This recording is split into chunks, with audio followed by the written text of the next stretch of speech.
Hi friends, இன்னைக்கு வீடியோவில் நம்ம ranking based window functions பற்றி தான் பார்க்க போகிறோம். இதில் row number, rank, dense rank, NTILE இந்த functionsலாம் எப்படி யூஸ் பண்ணுறதுன்னு நம்ம எக்ஸாம்பிளோட பார்க்கலாம். இதுக்கு முன்னாடி வீடியோஸில் நான் window functionனா என்ன, அதை எப்படி யூஸ் பண்ணுறது, அப்புறம் aggregate window function, அப்புறமா value based window function பற்றி தனித்தனியாக வீடியோ போட்டிருக்கேன். அதை நீங்கள் பார்க்கலன்னா நீங்கள் அதை ஃபர்ஸ்ட் பார்த்துட்டு வாங்க, நான் லிங்க் டிஸ்கிரிப்ஷனில் கொடுக்குறேன். சரி, இப்போ வீடியோக்குள்ளே போகலாம்.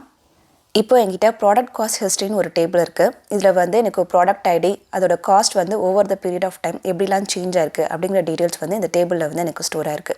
ஸோ மே 2012 இந்த காஸ்ட்டில் இருந்துச்சு, 16 மே 2013 இந்த காஸ்ட் இருந்தது, 29 மே 2013 இந்த ப்ராடக்ட் வந்து இந்த காஸ்ட்டில் இருந்தது அப்படிங்கிற டீட்டெயில்ஸ் வந்து என்கிட்ட இருக்குது.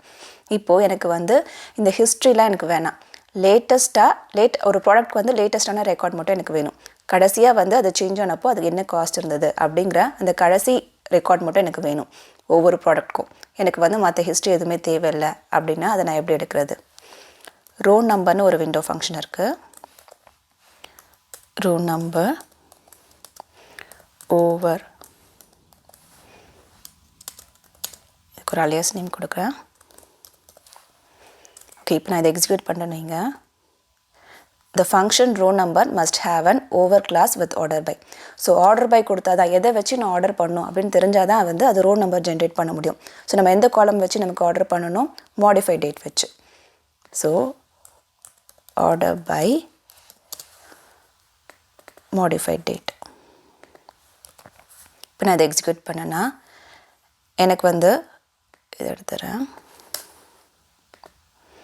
எனக்கு 1 2 3 அப்படின்னு ரோ நம்பர் ஜென்ரேட் பண்ணியிருக்கு. பட் இது பார்த்திங்கன்னா வந்து அது மாடிஃபைட் டேட் வச்சு ஜென்ரேட் பண்ணியிருக்கு. பட் எனக்கு வந்து ஒவ்வொரு ப்ராடக்ட்டும் வேணும் இல்லையா? ஸோ இது மாடிஃபைட் டேட் வச்சு ஜஸ்ட் ப்ராடக்டை வந்து இன்க்ளூட் பண்ணாமல் வெறும் மாடிஃபைட் டேட்டை வச்சு அது வந்து ரோ நம்பர் ஜென்ரேட் பண்ணியிருக்கு. எனக்கு அப்படி வேணாம். ஒவ்வொரு ப்ராடக்ட்க்கும் எனக்கு லேட்டஸ்ட் ரெக்கார்ட் வேணும். ஸோ எனக்கு எதை வச்சு இதை வந்து ஸ்ப்ளிட் பண்ணணும்? ப்ராடக்ட் ஐடியா பேஸ் பண்ணி எனக்கு வந்து இதை வந்து ரெக்கார்டை வந்து எடுக்கணும்.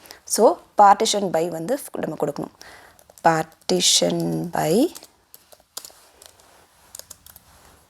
Product ID. So product ID base பண்ணி எனக்கு வந்து இந்த ரெக்கார்ட்ஸ் வந்து எனக்கு ரோ நம்பர் வந்து ஜென்ரேட் ஆகணும். ஸோ இப்போ நான் இதை எக்ஸிக்யூட் பண்ணேன்னா இப்போ ஒவ்வொரு ப்ராடக்ட் ஐடிக்கும் வந்து எனக்கு ரோ நம்பர் ஜென்ரேட் ஆகிருக்கு. இங்கே பார்த்தீங்கன்னா 707க்கு 1 2 3, அதுக்கப்புறம் மறுபடியும் 708க்கு 1 2 3 இந்த மாதிரி வந்திருக்கு. ஸோ இதில் பார்த்தீங்கன்னா மாடிஃபைட் டேட் வச்சு அது ரோ நம்பர் ஜென்ரேட் பண்ணியிருக்கு. ஸோ ஃபஸ்ட்டு 2012, அப்புறம் 16 மே 2013, அப்புறம் 29 மே 2013க்கு ரோ நம்பர் 3ன்னு அசைனாக இருக்குது. எனக்கு இப்போது லேட்டஸ்ட் ரெக்கார்ட் வேணும் இல்லையா? ஸோ லேட்டஸ்ட் ரெக்கார்ட் பார்த்திங்கன்னா ஆர் நம்பர் 3ன்னு இருக்குது. பட் இது நம்மளால் கன்ஃபார்மாக சொல்ல முடியாது, எப்பவுமே 3 தானே. இப்போ நெக்ஸ்ட் ஒரு சேஞ்ச் இந்த ப்ராடக்ட் வந்துச்சுன்னா அப்போ ரோ நம்பர் 4 ஆகிடும். மறுபடியும் அடுத்தது வரும்போது ரோ நம்பர் 5ன்னு வரும். ஸோ நம்ம லேட்டஸ்ட் ரெக்கார்டை எப்படி எடுக்கிறது? ஸோ மாடிஃபைட் டேட்டை வந்து நான் டிசெண்டிங் ஆர்டரில் அரேஞ்ச் பண்ணேன்னா எனக்கு வந்து அது வந்து எது லேட்டஸ்ட் ரெக்கார்டோ அதுக்கு வந்து ரோ நம்பர் வந்து 1ன்னு அசைன் ஆகும். ஸோ இங்கே நீங்கள் ஆர்டர் பையில் டிஃபால்ட்டாக அது வந்து அசெண்டிங் ஆர்டரில் அரேஞ்ச் பண்ணும். பட் எனக்கு வந்து லேட்டஸ்ட் ரெக்கார்ட் வேணுங்கிறப்போ மாடிஃபை டேட்டை வந்து நான் டிசெண்டிங் ஆர்டரில் அரேஞ்ச் பண்ணணும். ஸோ டிஇஎஸ்சி அப்படின்னு கொடுத்திங்கன்னா அது வந்து டிசெண்டிங் ஆர்டரில் அரேஞ்ச் பண்ணும்.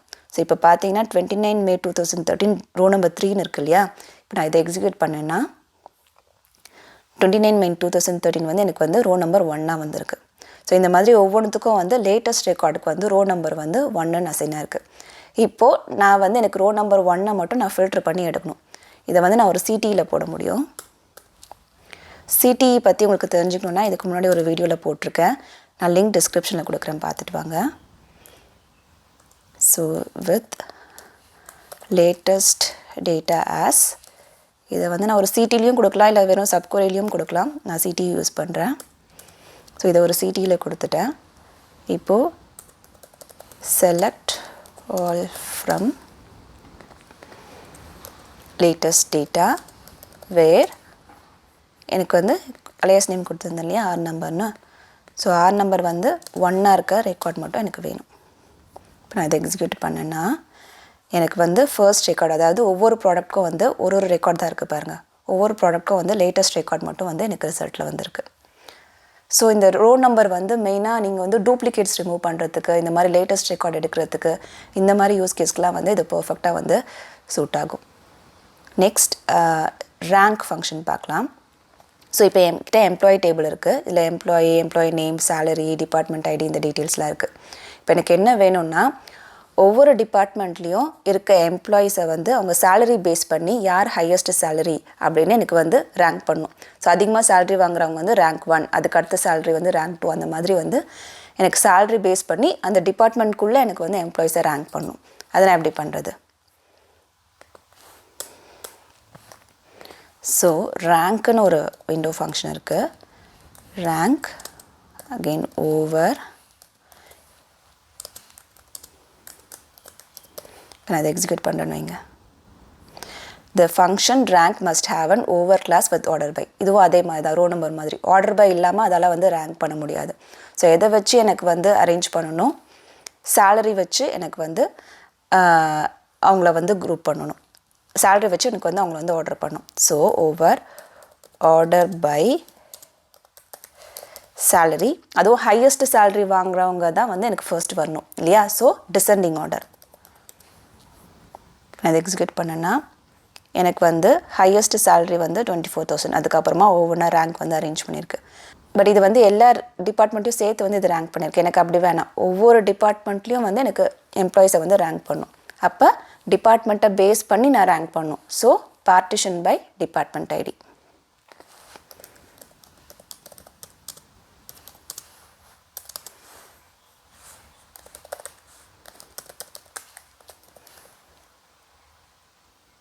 இப்போ நான் அதை எக்ஸிக்யூட் பண்ணேன்னா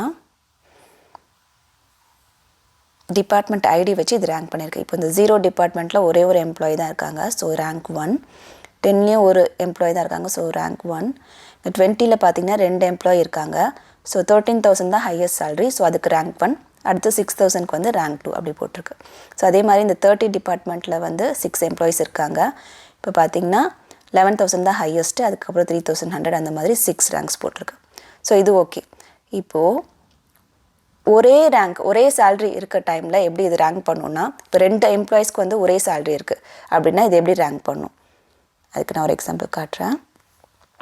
இப்போ இங்கே பார்த்தீங்கன்னா இந்த 50 டிபார்ட்மெண்ட்டில் 2 பேர் ஜென்னிஃபர் அண்ட் ரென்ஸ்கே, இவங்க 2 பேருமே வந்து 3,600 சேலரி இருக்குது. ஸோ இவங்களை வந்து எப்படி ரேங்க் பண்ணணும்னா 2 பேருக்குமே வந்து ஒரே ரேங்க் கொடுக்கும். ஸோ இது வரைக்கும் 10, அதுக்கப்புறம் 2 பேருக்குமே வந்து 11 ரேங்க்னு சொல்லிட்டு கொடுக்கும். அதுக்கு அடுத்த எம்ப்ளாய்க்கு வந்து அது 12 ஸ்கிப் பண்ணிவிட்டு 13 கொடுக்கும். சரினா 1 எக்ஸ்ட்ரா ஆட் பண்ணியிருக்கு இல்லையா முன்னாடி ரேங்க்கில். ஸோ அதனால் வந்து அந்த ரேங்க் அடுத்த ரேங்க் எத்தனை எக்ஸ்ட்ரா ஆட் பண்ணியிருக்கோ அத்தனை ரேங்க்கை வந்து அதை ஸ்கிப் பண்ணிடும்.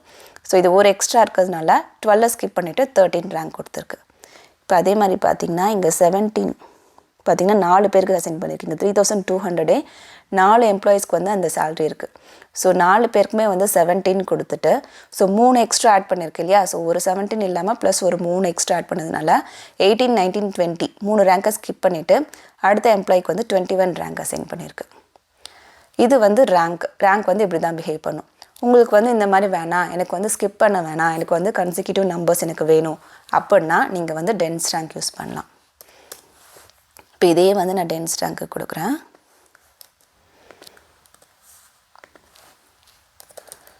dense underscore rank அதான் ஃபங்க்ஷன். ஸோ அதே partition by department ID order by salary descending, alias name வந்து டென்ஸ் ரேங்க்னு கொடுக்குறேன். இப்போ நான் இதை எக்ஸிக்யூட் பண்ணேன்னா ஓகே, இப்போ நான் இதை எக்ஸிக்யூட் பண்ணேன்னா இதுவும் அதே மாதிரி தான் வந்து டென்ஸ் ரேங்க்கும் ரேங்க் மாதிரி கொடுத்துருக்கு, நம்பர்ஸ் ரேங்க் அசைன் பண்ணியிருக்கு. பட் இங்கே பார்த்தீங்கன்னா இந்த 2 எம்ப்ளாய்க்கு 11 ரேங்க் அசைன் பண்ணுது இல்லையா ரேங்க்கு, டென்ஸ் ரேங்க்கும் 2 எம்ப்ளாய்க்குமே வந்து 11 அசைன் பண்ணியிருக்கு. பட் அடுத்தது இங்கே ரேங்க் வந்து 12 ஸ்கிப் பண்ணிச்சு இல்லையா? பட் இது ஸ்கிப் பண்ணாமல் 12 வந்து ஜென்ரேட் பண்ணியிருக்கு கன்சிக்யூட்டிவாக. ஈவன் தோ 2 பேருக்கு 11ன்னு ரேங்க் கொடுத்தாலும் ஸ்கிப் பண்ணாமல் கன்சிக்யூட்டிவ் நம்பராக வந்து 12 வந்து நமக்கு அசைன் பண்ணியிருக்கு. ஸோ அதே மாதிரி இங்கே இந்த 17 வந்து 4 பேருக்கு இது அசைன் பண்ணியிருந்தது இல்லையா? இங்கே பார்த்தீங்கன்னா இது 15 வந்து 4 பேருக்கு அசைன் பண்ணிவிட்டு அடுத்தது இங்கே 21 அது ஸ்கிப் ஆகிடுச்சு இல்லையா? பட் இது ஸ்கிப் ஆகாமல் 15க்கு அப்புறம் 16 வந்திருக்கு. ஸோ உங்களோட யூஸ் கேஸ்க்கு பொறுத்த மாதிரி உங்கள் யூஸ் கேஸ்க்கு ஏற்ற மாதிரி நீங்கள் வந்து ரேங்க் யூஸ் பண்ணணுமா இல்லை டென்ஸ் ரேங்க் யூஸ் பண்ணணுமான்னு வந்து டிசைட் பண்ணலாம். ஸோ இது ரேங்க் அண்ட் டென்ஸ் ரேங்க். இப்போது நெக்ஸ்ட் வந்து NTILE பார்க்கலாம். NTILEங்கிறது என்னென்னா, இப்போது உங்களுக்கு வந்து இப்போ ஒரு எக்ஸாம்பிளுக்கு வந்து இப்போ ஒரு குரூப் ஆஃப் எம்ப்ளாயீஸை வந்து 10 குரூப்பாக வந்து உங்களுக்கு வந்து டிவைட் பண்ணணும். இப்போது 100 எம்ப்ளாயிஸ் இருக்காங்கன்னா வந்து அதை வந்து 10 குரூப்பாக ஒவ்வொரு குரூப்லேயும் வந்து 10 பேராக வந்து உங்களுக்கு வந்து டிவைட் பண்ணணும் அப்படின்னா நீங்கள் NTILE யூஸ் பண்ணி பண்ணலாம். இப்போது இப்போ எனக்கு என்ன பண்ணணுன்னா இந்த இப்போ எனக்கு வந்து இந்த எம்ப்ளாயி டேபிளில் 107 எம்ப்ளாயிஸ் இருக்காங்க. எனக்கு 10 குரூப்பாக வந்து இந்த எம்ப்ளாயிஸை டிவைட் பண்ணோம் அப்படின்னா NTILE of 10 எதை பேஸ் பண்ணி எனக்கு வந்து பண்ணணுன்னா சேல்ரி பேஸ் பண்ணி எனக்கு வந்து 10 குரூப்பாக வந்து டிவைட் பண்ணோம் எம்ப்ளாயிஸை. இது வந்து பக்கெட் அனாலிசிஸ் நேம் கொடுக்குறேன். இப்போ நான் அதை எக்ஸிக்யூட் பண்ணேன்னா இது வந்து 10 குரூப்பாக வந்து இந்த எம்ப்ளாயிஸை டிவைட் பண்ணியிருக்கு. இப்போ பார்த்திங்கன்னா இவங்கெல்லாம் வந்து குரூப் 1, அதுக்கப்புறம் இவங்கெல்லாம் வந்து குரூப் 2, அந்த மாதிரி வந்து 10 குரூப்பாக வந்து நமக்கு எம்ப்ளாயிஸை வந்து பிரித்து கொடுத்துருக்கு. ஸோ இங்கே 107 எம்ப்ளாயிஸ் இருக்காங்க மொத்தம். ஸோ 100 எம்ப்ளாயிஸை வந்து 10 குரூப்பாக பிரிச்சிடும். ஸோ மீதி 7 எம்ப்ளாயிஸ் இருக்காங்க இல்லையா. ஸோ வந்து ஸ்டார்டிங்கில் வந்து ஒவ்வொரு குரூப்லேயும் வந்து 11 எம்ப்ளாயிஸாக போட்டுக்கும். ஸோ ஸ்டார்டிங்கில் வந்து அதிகமான நம்பரை வந்து எக்ஸ்ட்ரா இருக்க நம்பர்லாம் வந்து ஸ்டார்டிங் குரூப்பில் போட்டுக்கும். ஸோ இப்போ பார்த்திங்கன்னா இந்த ஃபஸ்ட்டு 11 எம்ப்ளாயிஸ்க்கு வந்து குரூப் 1 போட்டிருக்கு. இந்த மாதிரி 7 குரூப்புக்கு வந்து 11 எம்ப்ளாயிஸை அசைன் பண்ணிவிட்டு அதுக்கப்புறம் 8வது குரூப்லேருந்து அது வந்து வெறும் 10 எம்ப்ளாயிஸை அசைன் பண்ணியிருக்கோம். ஸோ இப்படி நீங்கள் குரூப் பண்ணணும், நிறைய குரூப்ஸாக வந்து பிரிக்கணும் அப்படின்னா இந்த NTILE வந்து ஃபங்க்ஷனை வந்து நீங்கள் யூஸ் பண்ணலாம். இது ஒன்று. அதுக்கப்புறம் இங்கே இந்த நம்ம பார்ட்டிஷன் இருக்குது இல்லையா, இந்த விண்டோ இருக்குது இல்லையா, பார்ட்டிஷன் பை ஆர்டர் பைன்னு கொடுக்குறோம் இல்லையா, இதே வந்து நிறைய டைம் ரிப்பீட் ஆகுதுன்னு வச்சுக்கோங்களேன். ஒவ்வொரு வாட்டியும் வந்து நீங்கள் வந்து பார்ட்டிஷன் பை ஆர்டர் பைன்னு சொல்லிட்டு கொடுக்கணுன்னு இல்லாமல் அதுக்கு ஒரு ஷார்ட்கட் இருக்குது. ஸோ இந்த மாதிரி நிறைய இருக்கும் போது நீங்கள் என்ன பண்ணலான்னா விண்டோ வின் ஆஸ் இதை வந்து இங்கே கொடுக்குறேன். இப்போது இந்த வின்னை கொண்டு போயிட்டு நீங்கள் வந்து இங்கே ரீப்ளேஸ் பண்ணணும். இங்கே பார்ட்டிஷன் பைன் கொடுக்கணும். Over win.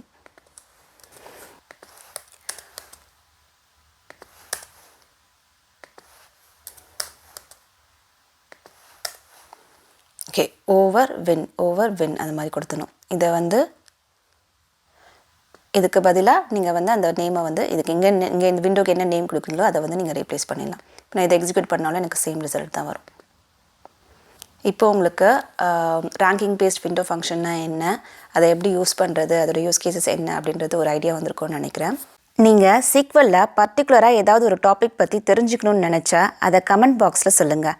நான் சொல்கிற விதம் உங்களுக்கு பிடிச்சிருந்து இன்னும் நிறைய தெரிஞ்சுக்க விரும்புனா மறக்காமல் இந்த சேனலை சப்ஸ்கிரைப் பண்ணுங்கள். See you soon. Bye-bye.